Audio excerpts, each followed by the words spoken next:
Welcome to the series of lectures on computer hardware and system software concepts, popularly known as CHSSC. This is a very elementary yet very fundamental course. The understanding of concepts in this course will lead to better understanding in various technologies and how applications work. So, in that sense, this is a very fundamental course, and this course content is organized in such a way that there is no prerequisite required for you to know anything about computers. If you know something about computers, it is an added advantage.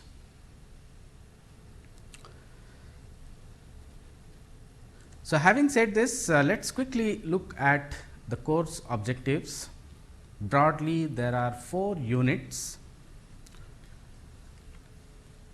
The first unit is to introduce fundamentals of computer architecture. The second unit is to understand the concepts of system software.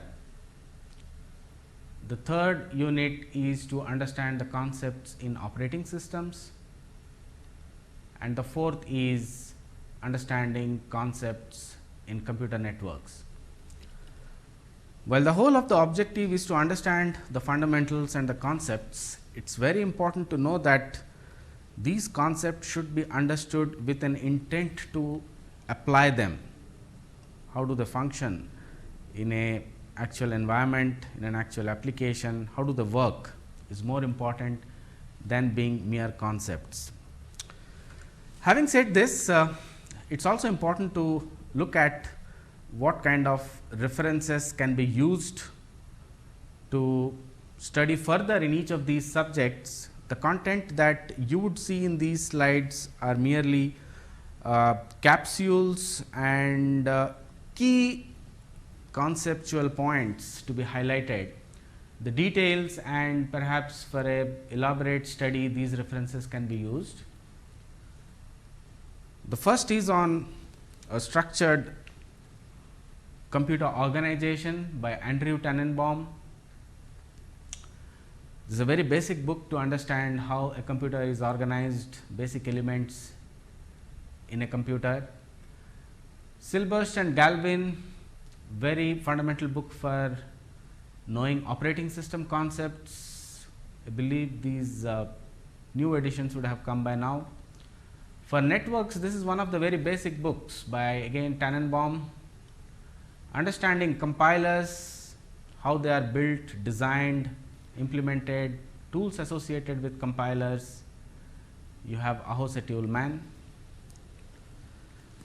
And as I said, there are 4 basic objectives, and the basic objectives are stated here as a session plan. You could go through each of these sessions at your own pace, look at what is already known to you, what you would like to emphasize more to be understood.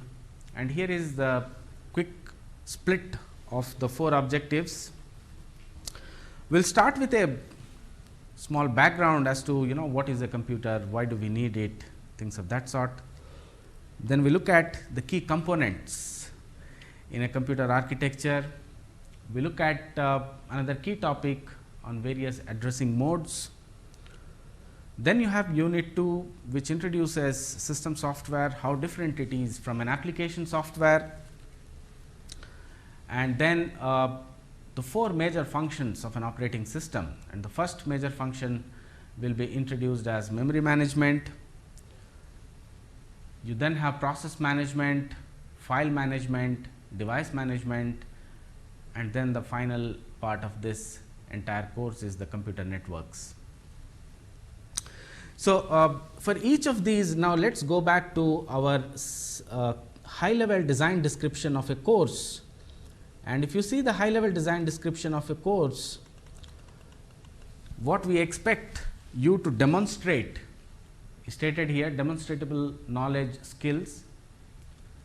When we say that you need to understand the fundamentals of computer architecture, you should be able to identify the key components such as CPU, memory, I/O device and bus. When we say you should be knowing key concepts in system software, you should be able to understand what is a system software and different examples of system software such as assembler, compiler, linker and loader.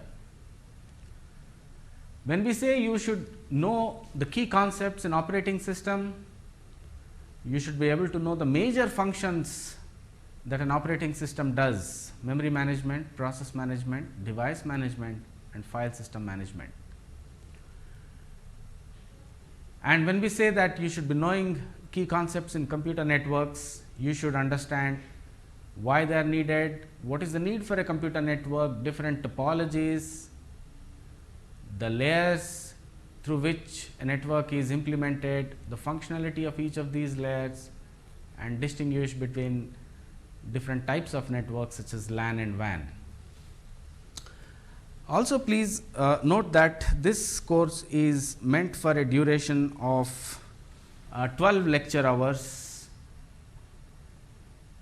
and the rest of an equal amount is dedicated for assignments and lab sessions, and it can go up to 12 to 18 at most if these sessions you want to understand in a proper way.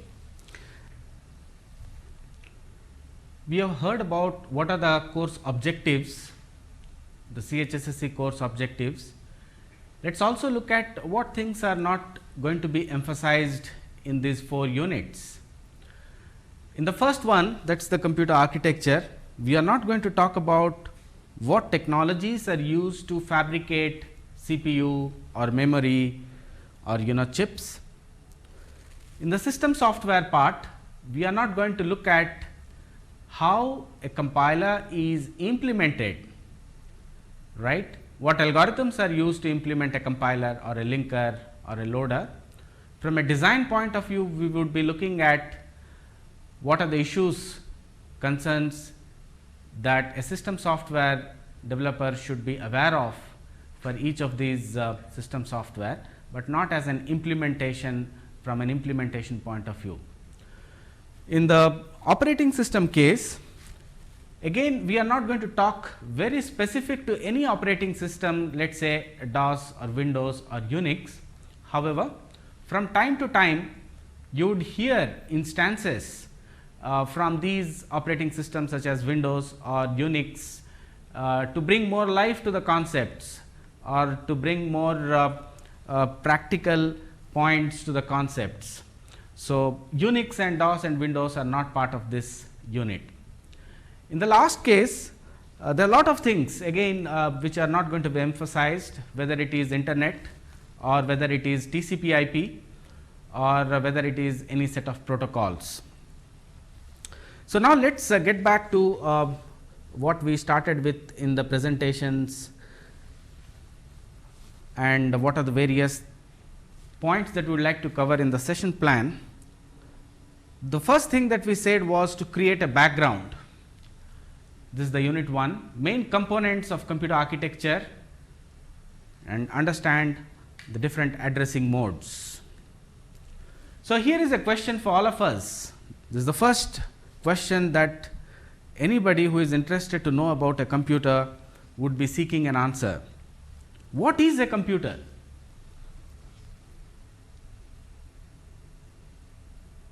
Right? People give different perspectives depending on what is the background that each one of you carry. If you are a mechanical engineer, you have a different perspective. If you are a chemical engineer, you have a different perspective, and if you are a computer science engineer, you have a different perspective. A chemical engineer would say it is a process. A computer science engineer would say it is a device doing some input output. If he is you are an electronic engineer, then you have a different perspective. You would say it is an electronic device which does something when written in terms of programs and so on. In short, it is a device used to store, retrieve and process data and solves problems for people written as programs. The key word here is a program. What is a program? A program in simple terms is a set of instructions. What are these instructions comprise of? These instructions comprise of or written in a particular programming language.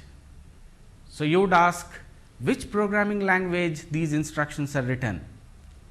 So, the point to note here is not which language is being used or which programming language is being used to write these instructions to form a program. It is important to know that there are various ways that you could instruct a computer. You could instruct through simple flip flops, ones and zeros. You could instruct through assembly level language. You could instruct through a high level language, or you could instruct through 4GLs. Any of these can be programs. Now, this reminds me one important question here: how different a program is from a function, or how different a program and a function is from a software. To put it simply, a software is a collection of programs, a program is a collection of functions, and a function is a set of instructions, right. So, what is a computer architecture? I think all of us understand the term architecture. So, if I ask you what is architecture of your college, what is architecture of your college building or your hostel building, then you would quickly come up with some key points, right. So, this campus has an admin building, this campus has hostels, this campus has playgrounds, this campus has canteen, right. Now, all of these have some function, admin has some function to do, your hostel serve some function to host you there during your career while you are studying. Your canteen has some purpose, the playgrounds have certain purpose, but they are all very strategically located, right. Your canteen is more accessible to you, right. Your playground is at a certain area, right. So, when we talk about an architecture, all that it means is what are the design elements that comprise of this particular thing that we are talking. In case of a computer architecture, what are the key design elements that form a computer. So, computer architecture is concerned with the structure and behavior of the computer as seen by the user or programmer, right. The important point to note here is that it is the structure and behavior of the key design elements. And very relevant question here is how different it is from computer organization. Computer organization is more about implementing, right, these design elements. So, for example, I could use a static RAM or a dynamic RAM to implement the memory part of the computer architecture, right, whereas the computer architecture is primarily to deal with the key design elements. So, if you want to look at from a user point of view, here is what a computer is. A lot of things unsaid here in this figure. Broadly, if you want to understand what is there in this figure, which is a depiction of a computer, then there is hardware element, there are software elements in it, perhaps there is some firmware also, right. Now, can we understand what is the difference between each of these hardware, software and firmware? Hardware is all about tangible objects, anything that we can touch and feel, right. Software is, as the name itself says, more than touch and feel. They are written in terms of programs and they exhibit some behavior. Firmware, when hardware and software are embedded together, right. A little elaboration of the same figure, if you want to look at or delve into this computer, then you would see these key components. The first and foremost is the CPU, the central processing unit. which is often considered the brain of the computer. You have the main memory, right? This chip tells that this is the way the main memory is actually placed inside the computer. There is a hard disk. Again, this is the storage area, different than this storage area. There are some devices, input and output devices. You see a keyboard here, this is an input device. You see here a CD-ROM device, this is also an input device. You could also have monitors. Now, all of these components interact through a channel called as bus. Bus stands for bus, it is not an acronym. It is meant for communication between the CPU and various devices.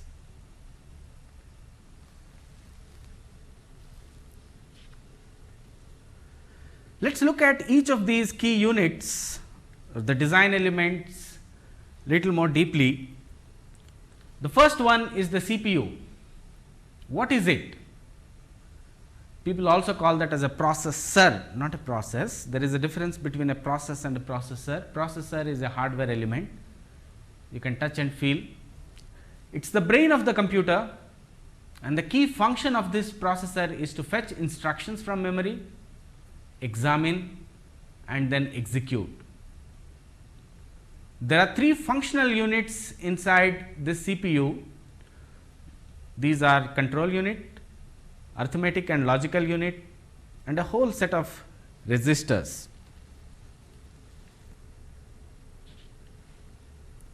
So, let us look at now what is this CPU in terms of these subunits inside the CPU.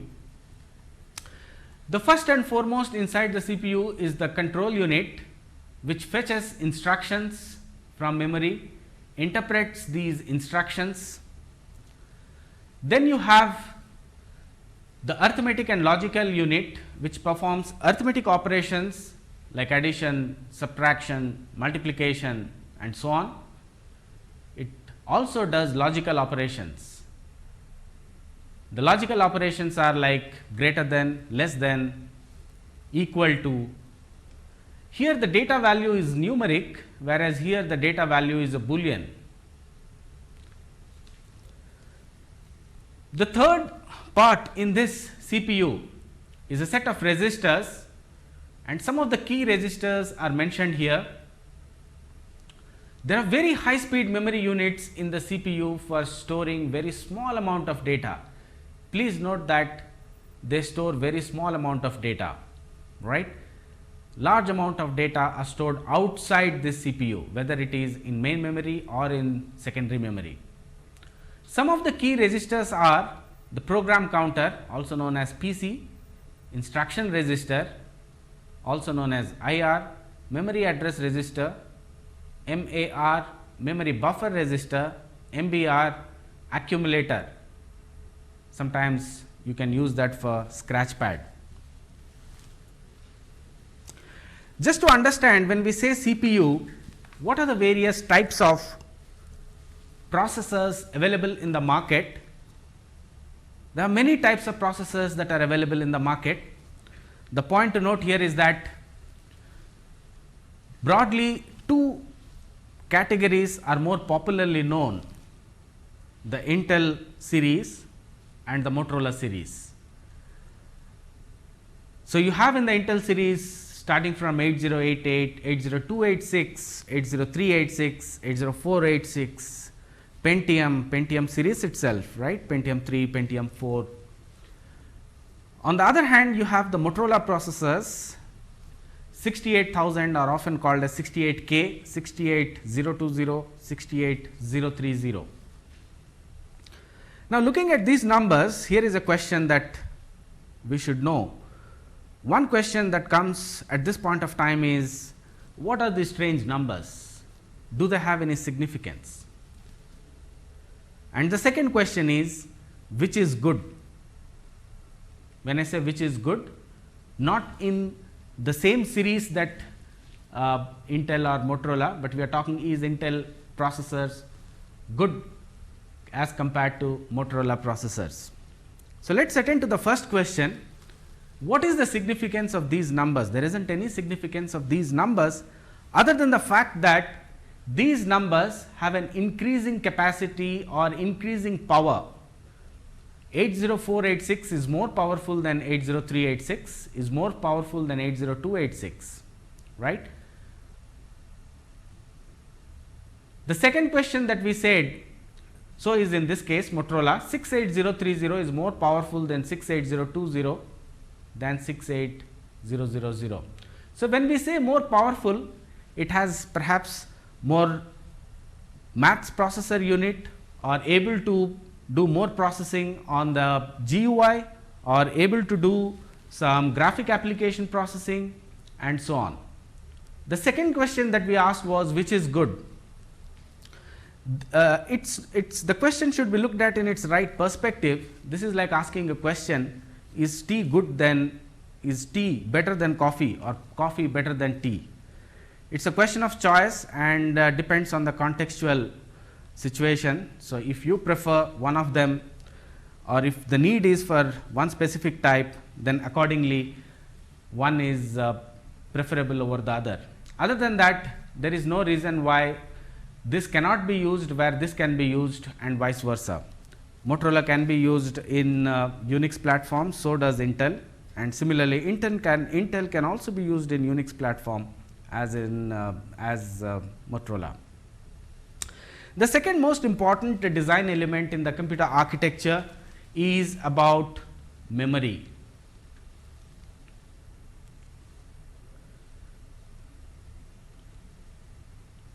So, what is memory? Memory is a placeholder, something to store, something to retrieve.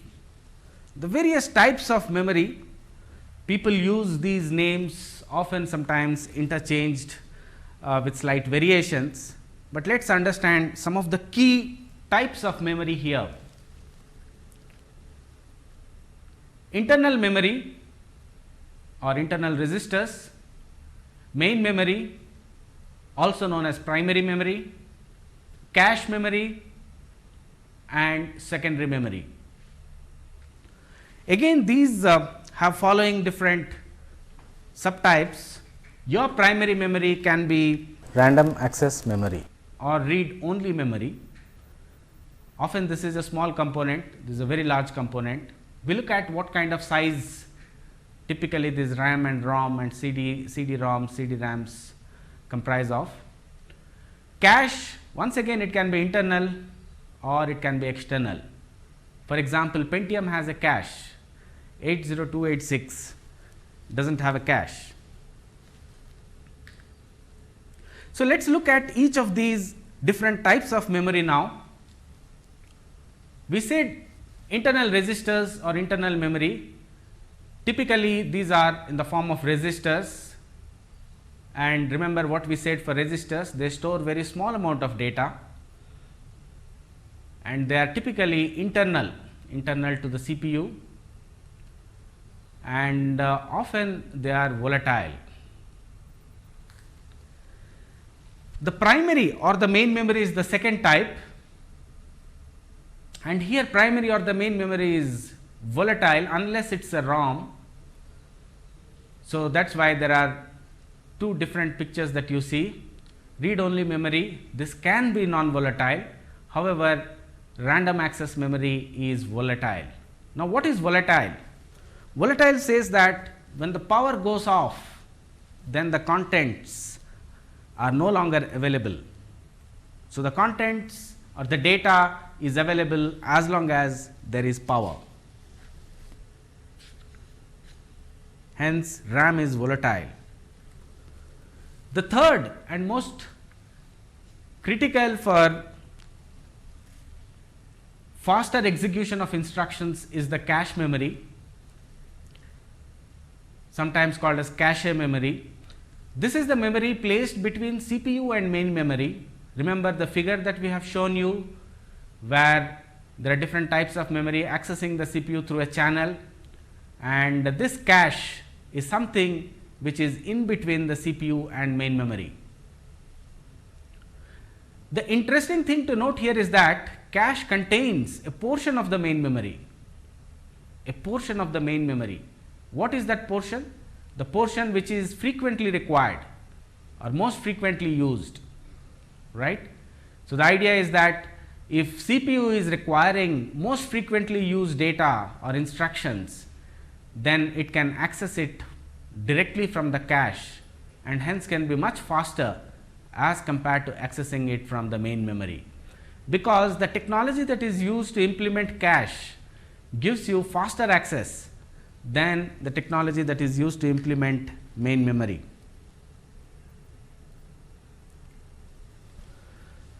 The third important type of memory is the secondary memory devices. These hold large or bulk of data and programs.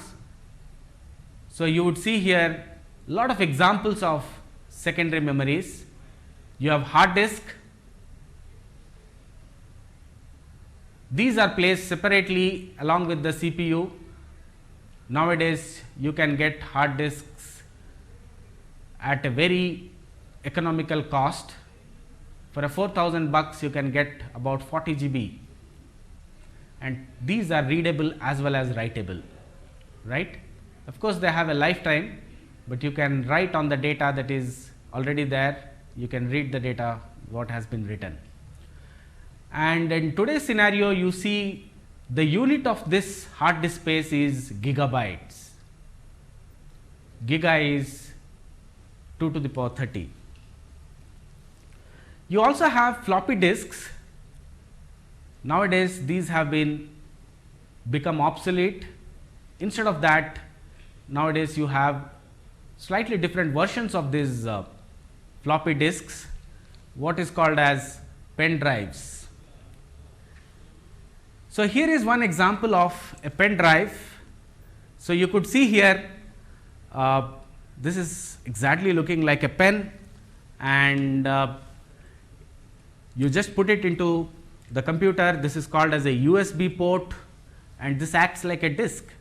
So, nowadays people no longer take the floppies while carrying the data. They either take the pen drives or they take the CD-ROMs. You write it onto a CD, take it to a different place, load it there. Now, just look at the size of this, and this can hold 256 MB of data, and you get pen drives of different size, right. So, the floppy disk is typically readable, writable, and has 1.44 MB.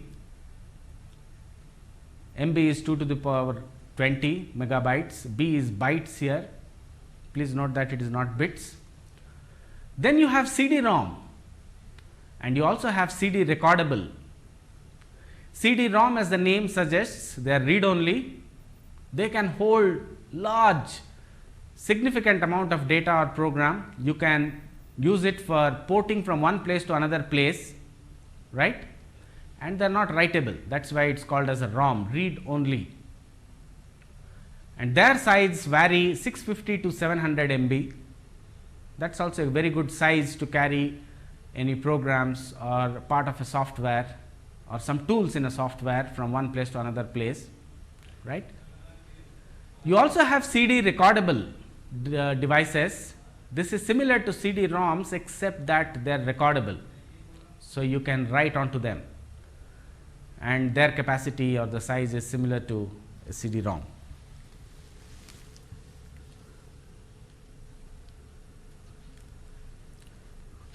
Let us look at a comparison of each of these different types of memory that we have seen. Now, we are trying to compare the internal memory, primary memory, and secondary memory. So, we have seen these individually. Now, let us look at how they vary or differ with respect to each other. The internal memory is very high speed kind of a device located within the CPU. The very expensive and volatile. So, remember what we said about volatility, the power goes off and the data goes off. The very costly, hence limited in capacity. What do they contain? What do they hold? These internal registers hold the instructions under execution or the data that is immediately required. Okay. Some examples are registers and even sometimes internal cache. The primary memory, they are also high speed devices, but not as high speed as internal memory. That is why you see these are very high speed, these are just high speed devices. Located outside the CPU, however, within the same motherboard. Less costlier, when we say less costlier, less compared to the internal memory, and usually larger in capacity, larger than the registers. What is placed, or what can primary memory hold? An entire program, the contents for a program, or more than one program, right? RAM is an example of primary memory or the main memory, and it is volatile. So, you get typically primary memory in size of 256 MB, 512 MB, and even nowadays you get up to 1 GB and even more as a primary memory. The third is the secondary memory.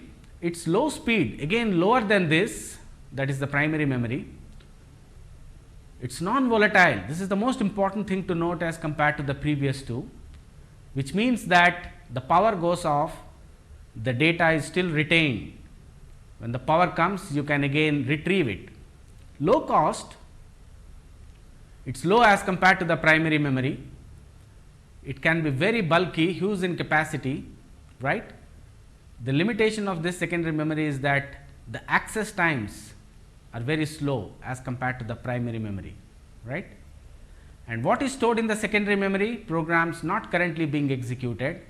You could store huge databases, you could store a lot of programs that are not required now, right. And here is the typical size as compared to primary memory. Now, if you see this in a picture form, this is a very important picture. I think a lot of things are said here which we need to infer from this picture. The x axis is the size of the memory. So, as we move towards your right, the size increases. The y axis is the speed and cost. See that as the speed increases, the cost also increasing. So, if you notice these different types of memory, registers are towards the lower end of the x axis, which means their sizes are typically small, and they are high end on the speed and cost, which means they give very fast access time. At the same time, the cost is also very high. Compared to this, if you see main memory devices, their size is more than what registers can provide or cache can provide, but the speed is slow, right, as compared to the registers, right. And these are some of the examples that we have already seen: registers here, cache here, RAM here, you have the hard disk here. The other most important thing that we have seen in the computer architecture is about the bus. These are parallel set of wires that carry data, instructions, and even control signals. This can be both bidirectional or unidirectional, and this data, as I just now said, can carry the data, address, or control signals. Are there any examples of buses that you are aware of? There are some standards in the industry. One is called as an ESA standard, Extended Industry Standard Architecture Bus, ESA, promoted by Intel, and the other one is VME, more for the high end machines from Motorola, called as Verosa Modulo Eurocard. Now, let us look at little deep into each of these different types of registers, and then how a program can be executed in a very simple term. Okay? Here our program is, let us say, to add two contents, two data contents, or to move two data contents, and so on. So, there are different types of registers. The general purpose register or the scratch pad accumulator, and there are special purpose registers which have a predefined notion of what they should be doing. So, we say these are special purpose registers because in any chips or architecture we will see that you would have program counter, instruction register and a similar form of memory address register or memory buffer register.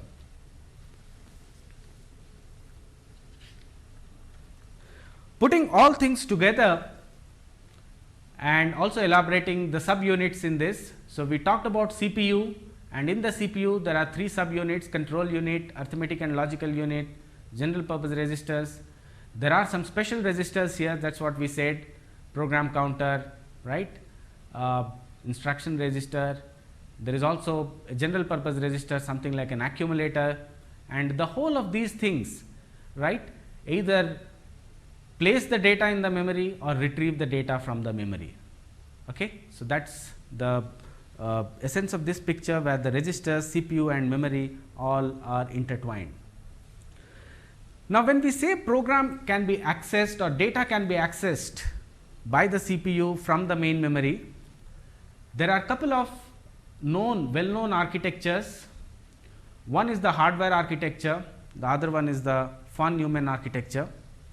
In the Harvard architecture, the data and program are stored separately. Please note that the data and the program are stored separately.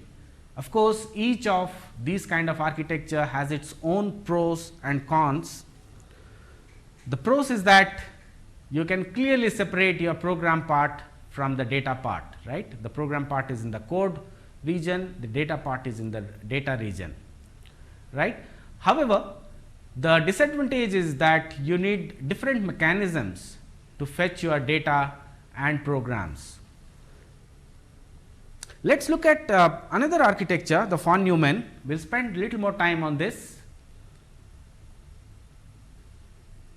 Who is von Neumann, or is this a term in the computer science space, or is this a term which indicates this is a name coined by some scientist? Von Neumann is a mathematician of 1950s, and all that he coined was a very simple architecture where the instructions, data can coexist together, and how these instructions and data can be executed. The key point to note here is that in a von Neumann architecture, it treats data and programs alike, right. So, it is very interesting to note that the data and program are alike. So, you will get series of ones and zeros. Somehow the CPU has to interpret the series of ones and zeros is either a data, or the series of ones and zeros is an instruction. At the same time, there is a limitation to this kind of an architecture, and the limitation is that the same bus used for both program as well as data is being used. The bus is being used for both, and this can be a bottleneck. So, as I said, the key characteristics of a von Neumann architecture are single processor. Please note that these are the key characteristics in a von Neumann architecture. It is a single processor. You could have an architecture which had more than one processors, then it is no longer von Neumann. It is based on use of stored programs. So, which means you store, you retrieve, and hence you modify and again write it back. Everything is sequential processing. So, the instructions that get executed one after the other, right, and it is based on SISD mode, single instruction, single data stream mode.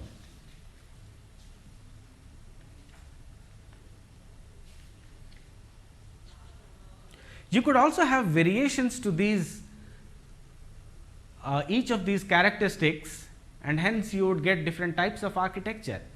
For example, if you have multiple instruction, multiple data stream, you would get a different kind of an architecture. We will see as we go along some examples of those. The point to note here is that von Neumann architecture is based on one processor, makes use of a stored program concept, instructions are executed one after the other, and is based on single instruction, single data stream. So, the data comes one after the other. How does an instruction get executed? We saw in the previous figures that the CPU has to retrieve the data or the program from the main memory and then does something and places it back into the main memory. There are three important steps in the execution of an instruction: the fetch phase, the decode phase, and the execute phase.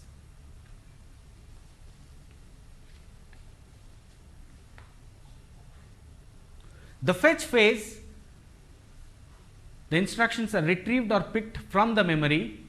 Here we are talking about main memory. The decode phase, the instructions are examined or decoded. So, when we say decoded, we talk here what is that instruction trying to tell? Is it about adding something? Is it about subtracting something? Is it about comparing something? And that is done by the control unit.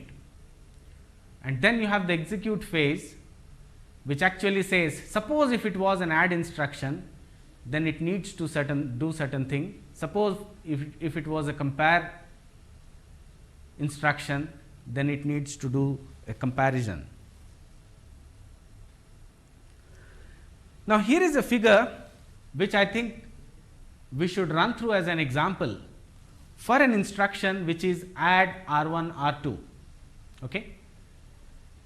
Now, depending on the processor, the interpretation can slightly vary. The whole point is either R1 is added to the contents of R2 and stored in R2, or vice versa. R2 is added to R1 and stored in R1 back. So, you see here various steps. I would give a pause here to look at the sequence of steps that lead to the execution of this instruction add R1 R2. And the sequence of steps are 1, 2, 3, 4, 5, 6, 7, 8. Let us spend about a minute here understanding what are these sequence of instructions. So, let us get back to the slide on the fetch, decode, execute sequences. The step 1 that you see on the slide, the contents of the PC, the program counter, are transferred to the memory address register, that is MAR.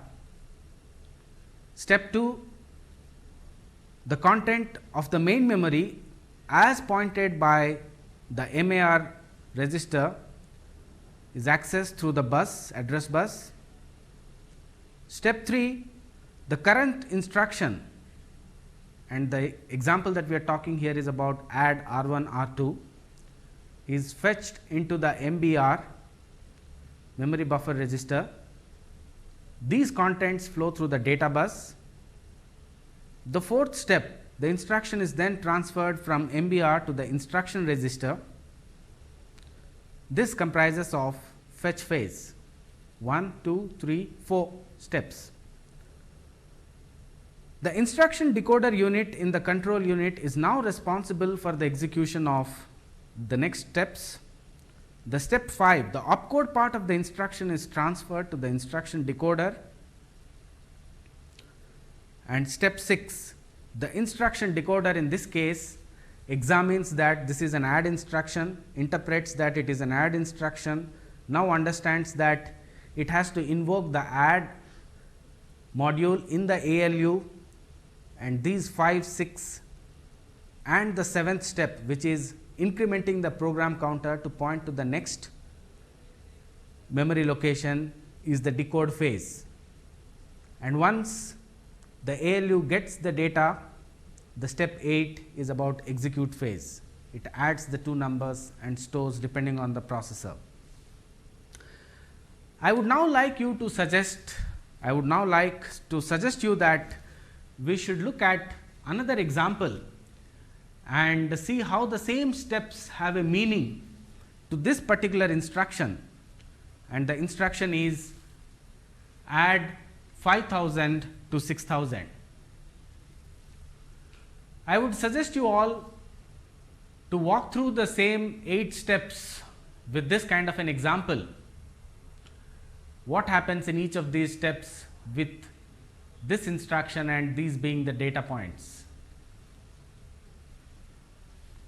Okay, so please try out this as an example or an exercise. It will help you to understand the fetch, decode and execute phase.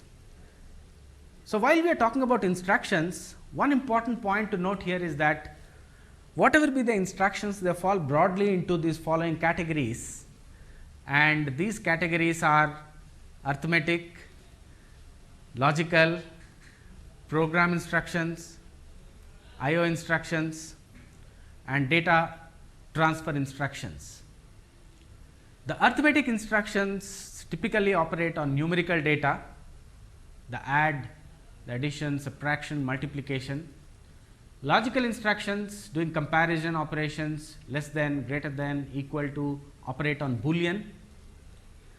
The program control instructions, jump, return, they typically transfer the control to a different place and start helps in the execution from that point onwards. The IO instructions are typically interfacing the external world to take the data in or out. So, you would see instructions, some examples are in and out, and the data transfer instructions. The data transfer instructions can be register to memory, memory to register, register, register and memory, memory.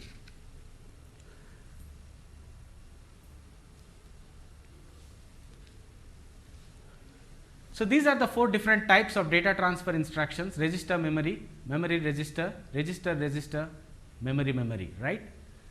So, you could have an instruction which is operating memory to memory here, or from memory to registers this side, right, or from registers to memory this side. So, on the right hand side you have registers, left hand side you have memory, or an instruction which is operating on 2 registers here, right, on the right hand side. I also promised that we look at variations of the CPU architecture. We looked at single instruction, single data stream. There are 3 more variations to this CPU architecture: single instruction, multiple data stream, that is called SIMD, multiple instruction, multiple data stream, that is called MIMD, and multiple instruction, single data stream. So, we saw these 4 variations in the CPU architecture. We would now like to look at some examples of these other 3 variations: SIMD, MIMD and MISD. Please note that the most important thing that differs in each of these 3 as compared to SISD is that either you have multiple arithmetic and logical units. Remember what we said, in SISD we had one ALU and one control unit. In case of SIMD you could have multiple ALUs. In case of MIMD or MISD you could have multiple control units. So, an example of single instruction multiple data stream is your pipeline architecture. An example of multiple instruction multiple data stream is your parallel architecture, right. And the last MISD has not much significance, because this is an ineffective way of dealing with things where you need multiple instructions to get the single data stream. Okay. Let us now proceed to the other design elements that we talked about in the beginning, and it is about IO devices. So, why are they needed? These are the only means to interface with the external world. So, you could interface with the external world either to dump something like you have monitor or a printer, or to receive something. So, like you have a mouse and the arrow that you see is the signal that is coming from the mouse, or you could have an input device which is a keyboard, right. So, without these, the memory and the CPU cannot do anything by themselves. They need to be provided with either the data or the instructions initially and then finally the results to be placed in the output device. Here is an example of a device which is both input as well as output.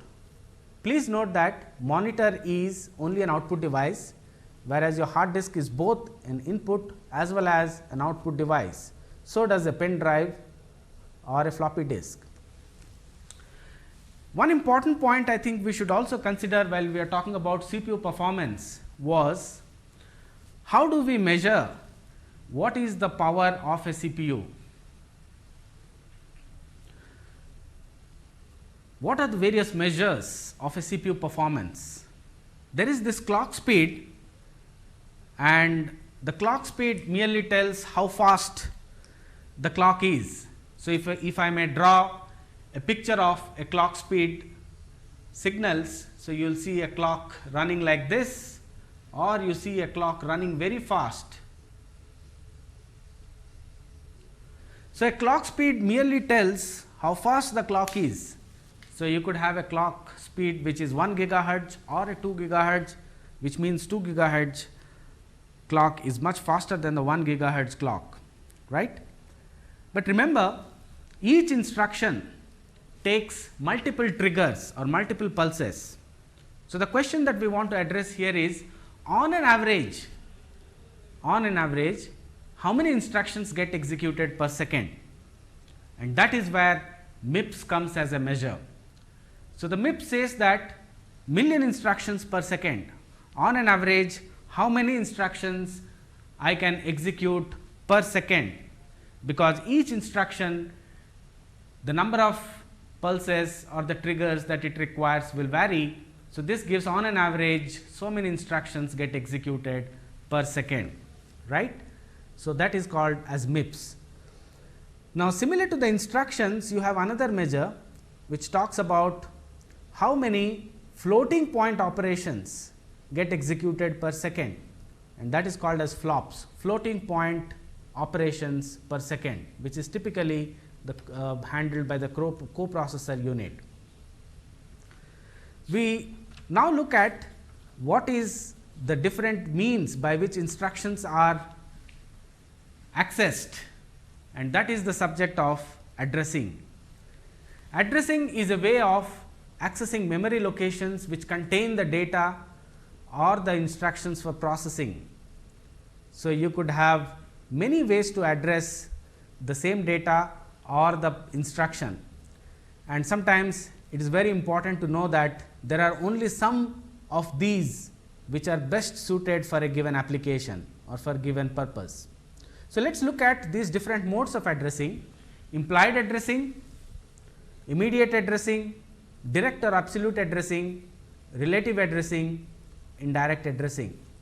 I will be touching upon couple of them, and I would suggest that please go through the content slides and the notes pages to get a good understanding of not just what these addressings are, but also how each one of them differ from the rest. Implied addressing: the operands are specified implicitly in the definition of the instruction. We are talking about implied addressing here, and please note the name implied. So, for example, here is an instruction which says decrement, let us say decrement R1. Now, decrement by how much, and that is what is implicit. So, I decrement this contents of the register by 1, and that 1 is implicit, right. Can we think of any other example similar to decrement? The other example could be increment, right. Here also when we say increment R2, R2 is incremented by 1, and that 1 is implicit. So, if you see here on the slide, the control unit decodes the instruction, the fetch and decode phase. The control unit then fetches the contents of the register A. So, here the register being talked about is register A. The value of the A will be transferred to the ALU. The ALU in this example decrements it and updates back to the register A. In case of immediate addressing, the data is part of the instruction itself. So, the example under consideration is move hash 100H hex. So, the hash indicates that the following data is immediate, the number is in hex, that is what is H represents, and here the data 100H in hex is moved to the register R1. Please note the steps now. The control unit decodes the instruction, the fetch and decode phase. The data, the 100H in hex available with the instruction is sent to the register R1. Now, here the 100 itself is the data, and that is what is being indicated by hash, and move is essentially trying to take this data and operate on R1. Similarly, if you see direct or absolute addressing, the difference here compared to the previous one is that here there is a direct 30A4 is itself the address, and whatever is the content of this address is being operated with R1. There in the previous example we saw this is the data, here we are seeing this is the address, 30A4 is the address, and the contents of this data is operated on R1, right. There is a very important limitation to this direct addressing, and I want you to see that this example brings in that kind of a limitation, and the limitation here is that when you deal with direct addressing, you have to be careful about some of the things. Let us look at this example. So, here is a program which begins at certain location called 1000, and here is that instruction that we are trying to understand is located in 101B and is referring to operate the location, the contents of the location 30A4. So, this is the 30A4 that we are this is the location, and the content in this 30A4 is 75, and we are trying to do something to this 75 and operate with R1. Okay? And let us say the program ends here 3FF. So, what this example is trying to say is that suppose if your program on the right hand side, if you see, instead of being loaded at 1000 gets loaded somewhere else, and let us say that somewhere else is 3000. So, the program is being pushed to location 3000, okay, and your instruction accordingly gets pushed downwards. Your this address still remains the same, and now if you talk about the content of 30A4 which you meant to be 75 is no longer available here, right. So, now it could deal with some other content which could be an incorrect data to operate with R1. So, the problem with direct addressing is that the instructions, when use these direct addresses, the program is no longer relocatable, right. You cannot relocate the program. So, you have to be careful that the entire program has a dependency in terms of sequencing and in terms of accessing the data. Now, this problem is being addressed in an indirect addressing in a small way. Again, the problem still persists here, but in a small way this is being addressed. So, the key point to note here is that instead of dealing with the content, you deal with the addresses here. There are two ways to understand this direct addressing: register indirect addressing or memory indirect addressing.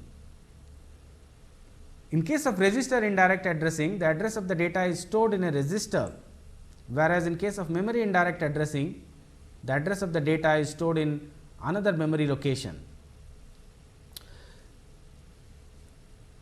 Let us look at this example of understanding indirect addressing. One way to indicate that we would like to operate on the contents of the contents is through this symbol square bracket R2 square bracket, which is about getting the contents indirectly. So, if you see this picture, let us go through one by one. So, your control unit, and that is decoding that it is a move instruction, and then there is an indirection and has to operate with a register called R2 and another register called R1. So, what is the content of R2? Okay. This is the third step. So, instead of dealing with 75 now, so we would deal with the contents of 75, whatever it is, the contents of 75 will be added onto the R1. So, we are assuming that the contents of 75 location is something stored, and that is being added to R1.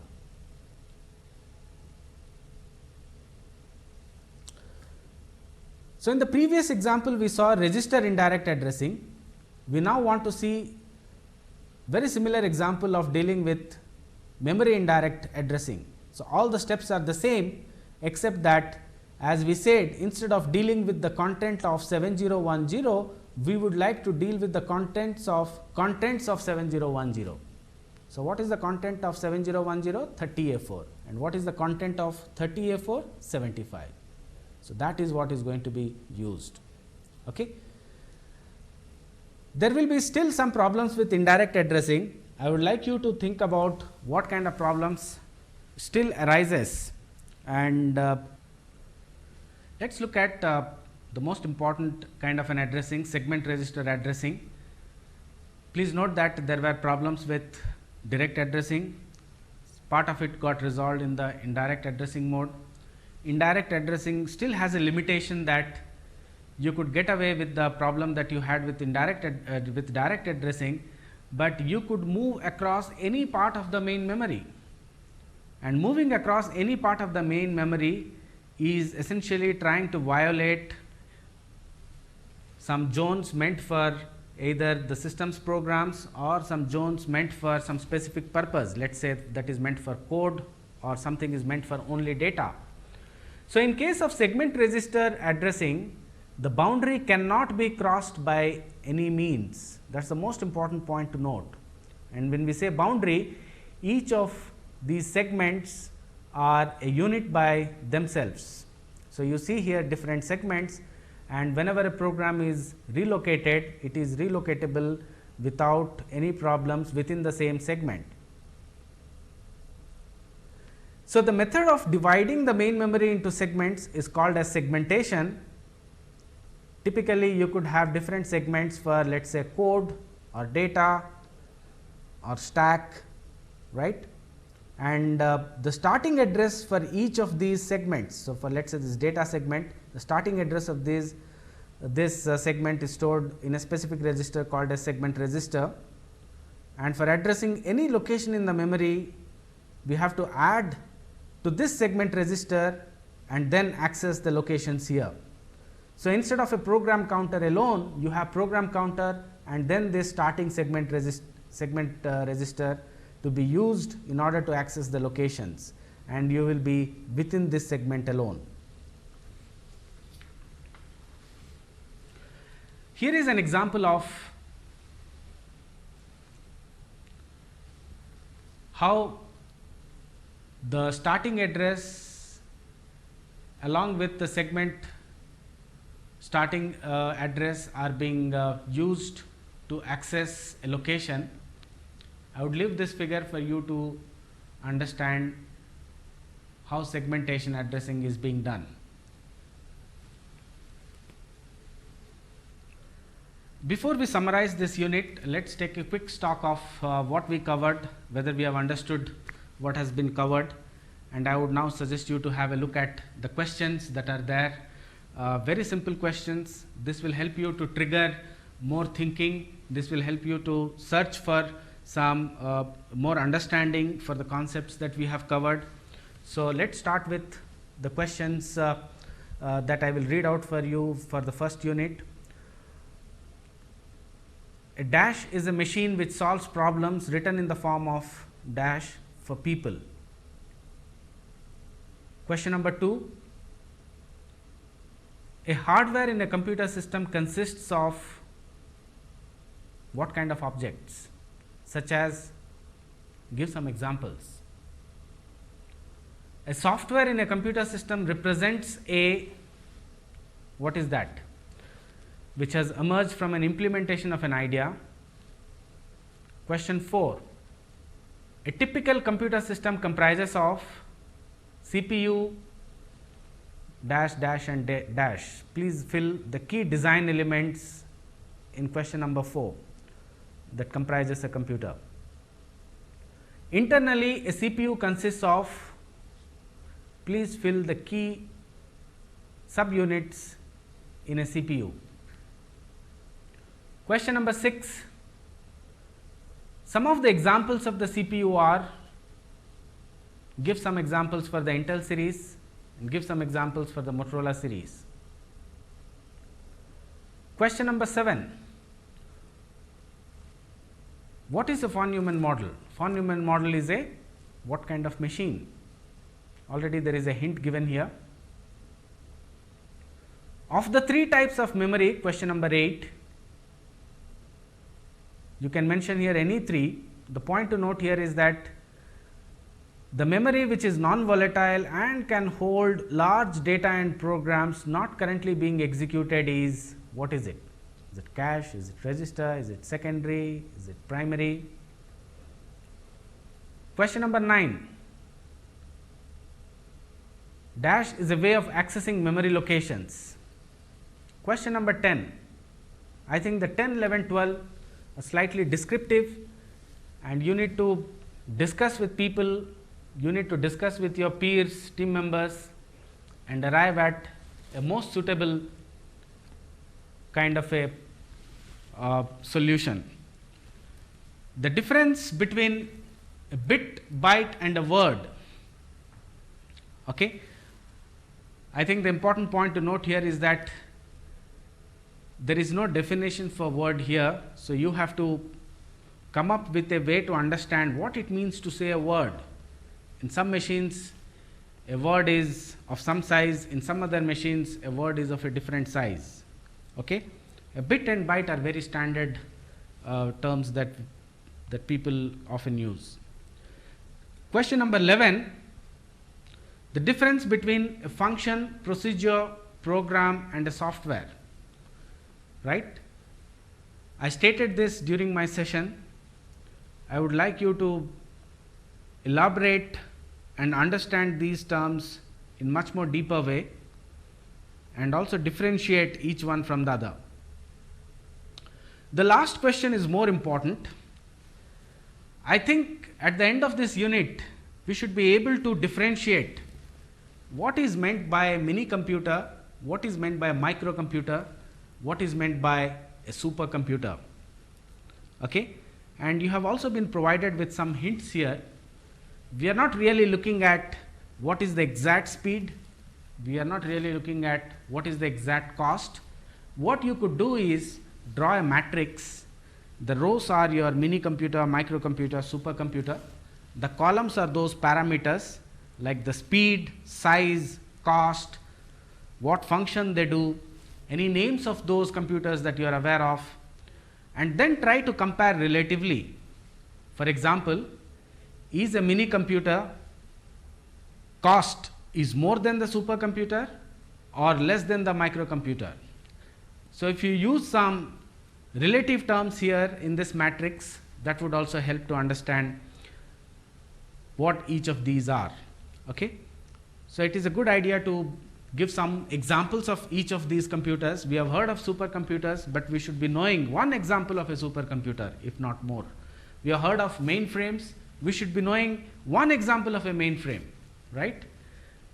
So, please try and search for some real examples of these systems.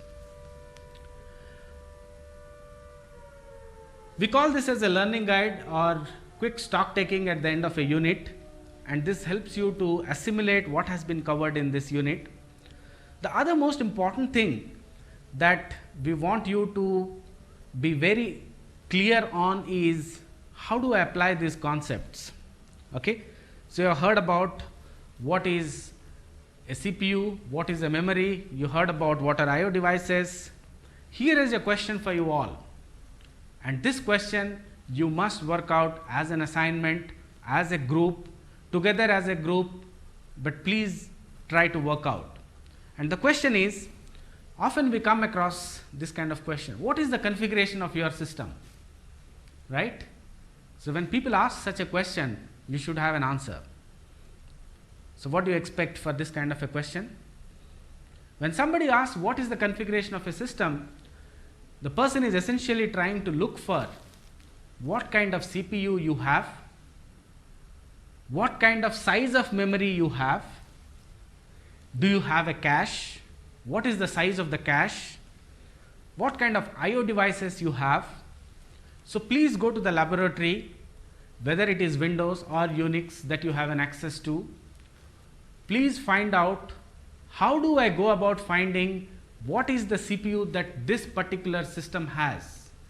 Please find out what is the size of main memory that this particular system has. Please find out what is the size of secondary memory that this particular system has, right? And I think you should do that for at least 2 different systems. You could choose Windows as one example, and the other one is, let's say, Unix. Okay? This is very essential because this will help us apply our understanding of these key terms and concepts that we studied in Unit 1. The other question too that I would like you to all work out and discuss with your team members or with your group members or your faculty to get a better understanding is the application of some of the concepts that we have studied, and sometimes also an understanding which requires integrated approach. Okay? Let's look at the addressing modes that we quickly touched on. We looked at each of these addressing modes as silos, or understanding them as individual addressing modes. What I would like you to also think about is, please try work out an example which involves all these addressing modes, such as implied, immediate, direct, and indirect. So when I say one example which integrates all of these, you could choose, let's say, search program, write it in whatever way you want. You could choose a search program, write it in your own assembly level language, and try to find out which parts of this program is making use of direct addressing, which parts of this program is making use of immediate addressing, and so on. Please note that the point that I am trying to drive here is not an individual example and a distinct separate example for each of these addressing modes. Think of one example and try to bring out all these addressing modes. Okay?